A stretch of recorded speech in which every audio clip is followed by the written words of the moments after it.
kulikuwa na maonesho hapa yaliyoandaliwa na UWT tawi la Kijitonyama hapa tulipo.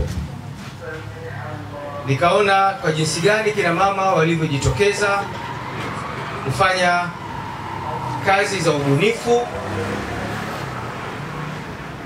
za kibiashara, na katika kuzungumza nao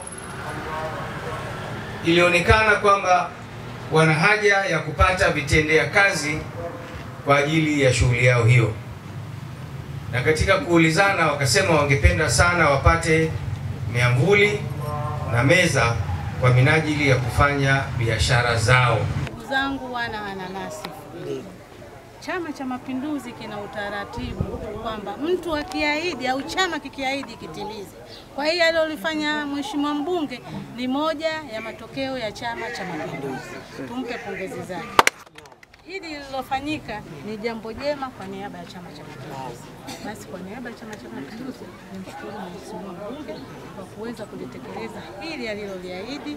Leo hii anakifanya Chama cha Mapinduzi kionekane sio chama cha maneno, ni chama cha vitendo. Kubarikiwe sana. Amina sana. Mungu akubariki.